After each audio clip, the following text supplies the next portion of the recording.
ဒီကဘာမှာလက်စွပ်9ကွင်းရှိတယ်အကုန်စုနိုင်သူကကဘာကိုအမိန်ပေးစိုးမိုးနိုင်တယ်တာအိုဆိုတဲ့ဒီလူက4ကွင်းစုပြီးပါပြီအခုတော့တတုလက်စွပ်တကွင်းပဲကြံပါတော့တယ်ဒါပေမဲ့တတုလက်စွပ်ပိုင်ရှင်ကအတုံးမကျတဲ့လူငယ်လေးဖြစ်မယ်လို့ဘယ်သူမှမထင်ထားခဲ့ကြပါဘူးသူ့နာမည်ကအာဂျင်မာကဘာပေါ်ကဘဲတတုကိုမစိုးထိန်းချုပ်နိုင်တဲ့စွမ်းအားရှိပေမဲ့သူ့မှာဒီစွမ်းအားရှိမှန်းသူကိုယ်တိုင်မသိပါဘူးဒါပေမဲ့ဂျန်ဆိုတဲ့ဒီအဖိုးကြီးကသူ့ရဲ့ရေမြုပ်နေတဲ့စွမ်းအားကိုတစ်ချက်ကြည့်ုံနဲ့သိသွားပါတယ်အဖိုးကြီးကအာဂျင်ကိုဖမ်းဆွဲပြီးသူ့တပည့်လှုပ်ချင်လားလို့မေးပါတယ်ဒါပေမဲ့အာဂျင်ကအဖိုးကြီးအသက်ကိုမြင်တာနဲ့ချက်ချင်းညင်းပါတယ်အဖိုးကြီးကဒေါသမထွက်ပါဘူးမထွက်ခင်ဒါလေးတခွန်းပဲပြောသွားပါတယ်စိတ်ပြောင်းရင်မြို့ကိုလာပြီးငါ့ကိုရှာပါဒါကိုပြောပြီးသူရုတ်တရက်ပျောက်သွားပါတယ်အဲ့ဒီအချိန်မှာအဖိုးကြီးဟာတကယ်သခင်ကြီးမှန်းအာဂျင်သဘောပေါက်သွားပါတယ်အဲ့ဒီညမှာအာဂျင်အိမ်ပြန်ရောက်တော့သူ့အဖေမိုက်ဟာဂျာယောင်းယောင်းဖြစ်နေတာကိုတွေ့ရပါတယ်ဘာဖြစ်တာလဲမေးတဲ့အခါအစောပိုင်းကအာဂျင်ရက်ွက်ထဲကလူဆိုးတွေနဲ့ရန်ဖြစ်ခဲ့ပြီးမိုက်ကသူ့ကိုကာကွယ်ပေးရင်းဖြစ်သွားတာကိုသိလိုက်ရပါတယ်လူဆိုးတွေကသူ့ကိုအရိုက်ခံယုံတင်မကပဲလူတွေရှေ့မှာဒူးထောက်ခိုင်းခဲ့ပါသေးတယ်ဒါတင်မကသေးပဲသူတို့ဖက်နှက်ကိုရက်ခိုင်းပြီးအဆက်ခွဲခဲ့ပါတယ်အခြားလမ်းမရှိတော့ပဲမိုက်ကသူ့သားအတွက်နဲ့ဒီအဆက်ကိုတီးခံခဲ့ရပါတယ်ဒါကိုကြားတော့အာဂျင်ဒေါသတွေထွက်လာပြီးလက်စားချေခြင်းပေမဲ့မိုက်ကိုထပ်ပြီးအန်ရယ်ဖြစ်မှာကြောက်နေပါတယ်ဒါကြောင့်အာဂျင်ကသူတန်မာလာတဲ့အထိစောင့်မယ်လို့ဆုံးဖြတ်လိုက်ပါတယ်ပြီးမှလက်စားချေဖို့ပြန်လာမယ်ပေါ့အဖိုးကြီးကိုသွားရှာဖို့သူတယောက်တည်းမျိုးဘက်ကိုချက်ချင်းထွက်သွားပါတယ်အဖိုးကြီးကအာဂျင်လာမယ်ဆိုတာကြိုသိနေပါတယ်ရောက်လာတာနဲ့ချက်ချင်းပဲအဖိုးကြီးကသူ့ကိုဆွဲပြီးမျက်စိတမိတ်အတွင်းမှာခန်းထားတဲ့ခန်းမတွေကိုပို့လိုက်ပါတယ်ပြီးတော့တမင်တကာပဲအာဂျင်ရဲ့ခင်မွန်းကိုလူယူလိုက်ပါတယ်အာဂျင်ဟာသူရှာနေတဲ့သူဟုတ်မဟုတ်စစ်ဆေးခြင်းလို့ပါသူကဓားကိုလေထဲကန်ထုတ်လိုက်ပါတယ်အာဂျင်ကအနောက်ကနေလိုက်ပြီးလက်ဆန်တန်းလိုက်ပြီးစိတ်နဲ့ထိန်းချုပ်ဖို့ကြိုးစားပါတယ်ရုတ်တရက်ဓားကသူ့လက်ထဲကိုပြန်ရောက်လာပါတယ်ဓားကိုမြင်တော့အဖိုးကြီးကသူစောင့်နေရတဲ့သူပေါ်လာပြီဆိုတာသိချသွားပါတယ်အာဂျင်ဒူးထောက်ပြီးသူ့ကိုဆရာတင်လိုက်ပါတယ်အဲ့ဒီနောက်အဖိုးကြီးကတတုဘလို့ထိန်းချုပ်ရမလဲဆိုတာစတင်ပေးပါတယ်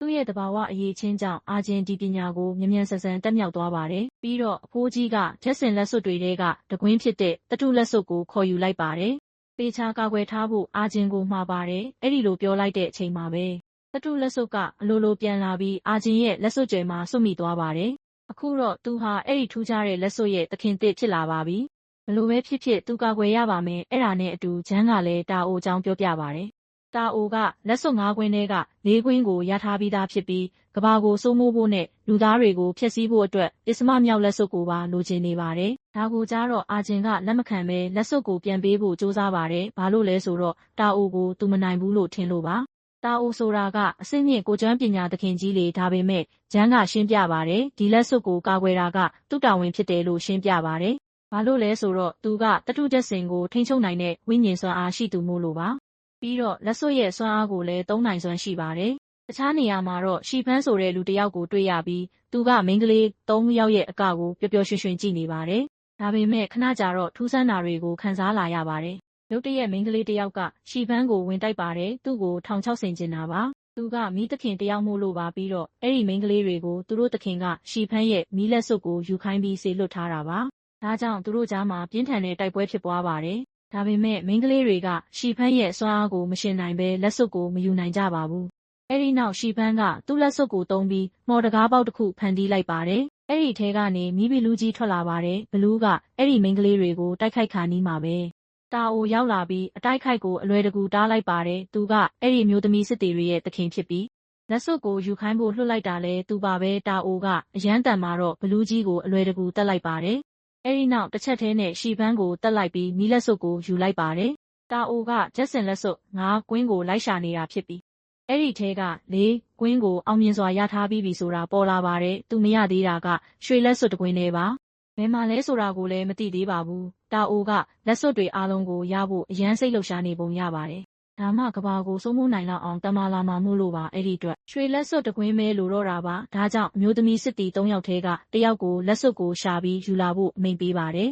အဲ့ဒီအမျိုးသမီးစစ်တီရဲ့နာမည်ကယူဂျီပါခဏကြာတော့အမျိုးသမီးစစ်တီ3ယောက်ရောက်လာပါတယ်သူတို့ရဲ့ရည်ရွယ်ချက်ကအာဂျင်စီမှာရှိတဲ့ရွှေလက်စွပ်ကိုယူဖို့ပါပဲရန်ပွဲကချက်ချင်းဖြစ်ပွားပါတယ်ဂျန်နဲ့တိုက်နေတဲ့စစ်တီ2ယောက်ကအခက်တွေ့နေပါတယ်ဂျန်ကကိုကျွမ်းပညာမှာအရန်ကျွမ်းကျင်လို့ပါတစ်ဖက်မှာလည်းအာဂျင်နဲ့တိုက်နေတဲ့စစ်တီကသူ့ကိုဖမ်းမိလိုက်ပါတယ်ဒါပေမဲ့အဲ့ဒီအချိန်မှာဂျန်ရဲ့လက်ကဝတ်မှာတခုခုကိုမြင်လိုက်ရလို့အာယုံပြောင်းသွားပါတယ်အာယုံတွေ့နေတာကိုအခွင့်ကောင်းယူပြီးတခြားမျိုးသမီးစစ်တီတယောက်ကပြင်းထန်တဲ့တိုက်ခိုက်မှုတစ်ခုကိုလုပ်လိုက်ပါတယ် မြေပြင်ပေါ်ကိုလဲကျသွားပါတယ်တခြားစစ်သည်နှစ်ယောက်ကသူ့ကိုအမှန်တကယ်မနာလို့ဖြစ်နေကြတာပါသူတို့သခင်ကသူ့ကိုအယုံကြည်ဆုံးဖြစ်ပြီးသူတို့စွမ်းအားကိုအမြဲအထင်သေးလို့ပါလဲကျသွားပြီးနောက်စစ်သည်တစ်ယောက်ကအာဂျင်ကိုတိုက်ခိုက်ပြီးအပေါ်ကနေပစ်ချလိုက်ပါတယ်ဒါပေမဲ့သူကပြုတ်ကျမသွားအောင်သူ့ရဲ့ပြန်တန်းနိုင်တဲ့စွမ်းအားကိုချက်ချင်းသုံးလိုက်ပါတယ်ဒါပေမဲ့လွတ်မြောက်မသွားခင်မှာပဲတခြားစစ်သည်တစ်ယောက်ကမော်ပညာကိုသုံးပြီးသူ့ကိုတိုက်ခိုက်ကဒဏ်ရာရသွားစေပါတယ်ဒါတောင်မှမြေပြင်ပေါ်မကျခင်သူနဲ့အာဂျင်ကိုတခြားနေရာတစ်ခုကိုပို့လိုက်ပါ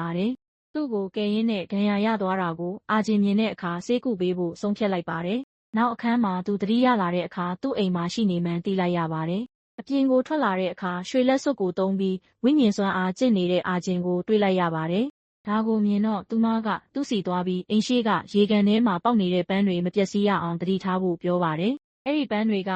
60မှတခါပဲပွင့်တာဖြစ်လို့အရန်ထူးခြားပါတယ်။ဒါကြောင့်သူမကအဲ့ဓာတွေကိုအရန်ကာကွယ်ပါတယ်။အဲ့ဒီနောက်ရွှေလက်စွပ်ကိုသူ့ကိုပေးဖို့အာဂျင်ကိုတောင်းဆိုပါတယ်။ဒါပေမဲ့သူ့ကိုပြန်တန်းနဲ့မော်ပညာသင်ပေးမှပဲလက်စွပ်ပေးမယ်လို့သူညင်းပါတယ်။ဘလို့ဈေးနဲ့မဆိုလက်စွပ်ကိုသူ့သခင်အတွက်ယူချင်တာမို့လို့သူမကသင်ပေးဖို့သဘောတူလိုက်ပါတယ်။ဒါပေမဲ့အာဂျင်ပြန်တန်းပညာသင်ပြီးတာနဲ့အဲ့ဒီစွမ်းရည်ကိုသုံးပြီးအဲ့ဒီနေရာကနေပျောက်သွားကသူ့အဖေကိုတွေးဖို့ရွာကိုပြန်သွားပါတယ်။အိမ်မပြန်ခင်မှာဈေးကွက်ထဲကနေရွှေစကျင်ကျောက်ကိုသုံးပြီးအဝတ်သစ်နဲ့လက်ကောက်ဝယ်ပါတယ်။အဲ့ဒီရွှေစကျင်ကျောက်ကိုရွှေလက်စွပ်နဲ့ကျင့်နေတုန်းထူးခြားတဲ့ပန်းတွေစီကနေရထားတာပါ။တစ်ဖက်မှာမိန်းကလေးစစ်တီနှစ်ယောက်ကသူတို့သခင်နဲ့တွေ့ပြီးတစ္ဆာဖောက်တဲ့အကြောင်းသတင်းပို့ကြပါတယ်။ရွှေလက်စွပ်ပိုင်ဆိုင်ထားတဲ့ကောင်လေးကိုကူညီခဲ့တယ်လို့ရှင်းပြပါတယ်။ပြီးတော့ဂျမ်းကိုပါဖမ်းဆွဲလာပြီးသူတို့ရဲ့အခြေစိုက်စခန်းမှာချုပ်နှောင်ထားပါတယ်။အရာအလုံးကိုသိသွားပြီးနောက်သူတို့သခင်ကသူ့ကိုရှာပြီးဖမ်းခိုင်းပါတယ်။နောက်အခန်းမှာမိန်းကလေးစစ်တီတယောက်ကသူ့ကိုအောင်မြင်စွာခြေရာခံမိပြီးတိုက်ခိုက်ပါတော့တယ်။သူကအပြည့်အဝမကျန်းမာသေးတာမို့လို့ပြင်းထန်တဲ့တိုက်ခိုက်မှုမလုပ်ခင်စစ်တီကိုဝေးဝေးကိုလွင့်စင်သွားအောင်စွမ်းအားတွေသုံးလိုက်ပါတယ်။စစ်တီက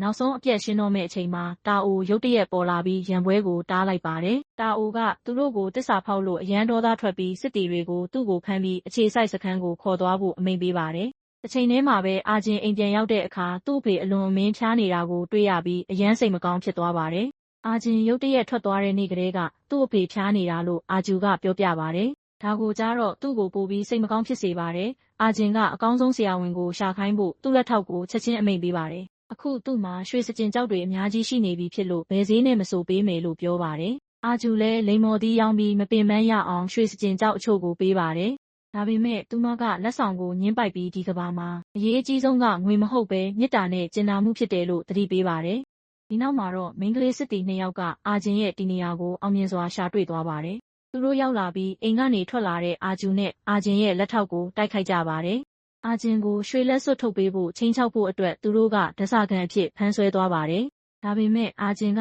ဂျမ်းကိုကာကွယ်ပေးမယ်လို့ကတိပေးထားတာမို့လို့လက်မခံပါဘူး။ဒါကိုကြားတော့စစ်တေတယောက်ကအာဂျူကိုတတ်ဖို့ကြိုးစားပါတယ်။ဒါပေမဲ့ရုတ်တရက်သတ္တုအစအနအမြောက်များပြန်လာပြီးပြင်းထန်စွာတိုက်ခိုက်ကမိန်းကလေးစစ်တီတယောက်ကိုတပ်ပစ်လိုက်ပါတယ်။အဲ့ဒီသတ္တုအစအနတွေကိုထိန်းချုပ်နေတာကအာဂျင်ရဲ့အဖေဖြစ်တယ်ဆိုတာပေါ်လာပါတယ်။သူ့သားလိုပဲသတ္တုကိုထိန်းချုပ်တဲ့စွမ်းအားရှိသူပါ။အဲ့ဒီနောက်ဒုတိယမိန်းကလေးစစ်တီကိုပါတိုက်ခိုက်ပါတယ်။အဝေးကြီးကိုလွင့်စင်သွားအောင်ပြစ်လွတ်လိုက်ပါတယ်။တစ်ချိန်တည်းမှာပဲဒါအိုလည်းရောက်လာပြီးအာဂျင်ရဲ့မျက်စိရှိမှတင်သူ့အဖေသူ့လက်ထောက်နဲ့အာဂျူတို့ကိုတပ်ပစ်လိုက်ပါတယ်။တခြားတစ်ဖက်မှာဂျမ်းကိုတွေ့ရပါတယ်။အာဂျင်အန္တရာယ်ရှိနေမှန်းသူသိသွားပါတယ်။တာအိုချုံနှောင်ထားတဲ့ချီနှောင်မှုတွေကနေလွတ်မြောက်နိုင်ဖို့ဂျီကိုသူ့နဲ့ပူးပေါင်းပြီးစွမ်းအားတွေသုံးဖို့ပြောပါတယ်။ဂျီကသူ့ကိုကူညီပြီးအတူတူလွတ်မြောက်နိုင်ခဲ့ကြပါတယ်။ဒီအတောအတွင်းမှာတာအိုကရွှေလက်စွပ်ကိုယူဖို့အာဂျင်ကိုတတ်တော့မဲ့အချိန်မှာဂျမ်းရောက်လာပါတယ်။ပြန်တန်းပညာကိုသုံးပြီးအာဂျင်ကိုအဲ့ဒီကနေခေါ်သွားပါတယ်။သူတို့နှစ်ယောက်စလုံးဂျီရဲ့အိမ်ကိုရောက်သွားကြပါတယ်။အဲ့ဒီမှာဂျမ်းကအိုင်ဂျင်ကိုအတိတ်ကိုပြန်သွားပြီးမီးလက်စွပ်ကိုယူလာဖို့ပြောပါတယ်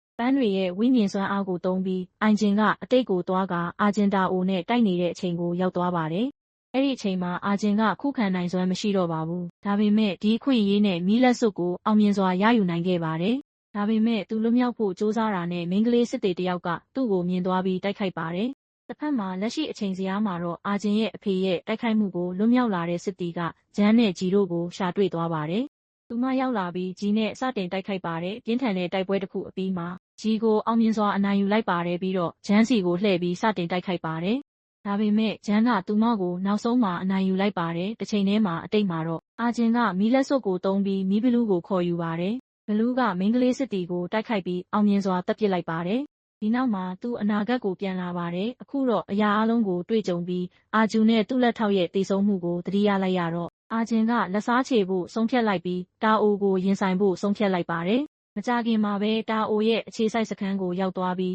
တာအိုတက်ခါနီးဖြစ်နေတဲ့ကြီးကိုကယ်တင်လိုက်ပါတယ်။အာဂျင်ကတာအိုကိုအနိုင်ယူဖို့သူ့စွမ်းအားတွေအကုန်စုပေမဲ့တာအိုကသူ့ထက်အများကြီးတန်မာနေတော့သူမအောင်မြင်ပါဘူး။တာအိုကပြန်တိုက်ခိုက်ပြီးလဲကျသွားအောင်လုပ်လိုက်ပါတယ်။သူ့မှာလုံးဝကိုလွတ်ရုံးစရာမရှိတော့ပါဘူး။အဲ့ဒီအချိန်မှာအဖိုးကြီးတစ်ယောက်ရုတ်တရက်ပေါ်လာပြီးတာအိုကိုတိုက်ခိုက်ရမှာအာဂျင်ကိုကူညီပါတော့တယ်။သူတို့နှစ်ယောက်ပူးပေါင်းပြီးစွမ်းအားတွေကိုပေါင်းဆက်ကနောက်ဆုံးတိုက်ခိုက်မှုကိုလုပ်လိုက်ပါတယ်။နောက်ဆုံးတော့တာအိုကိုအနိုင်ယူလိုက်ပါတယ်။ဇလန်းရဲ့နောက်ဆုံးခန်းမှာ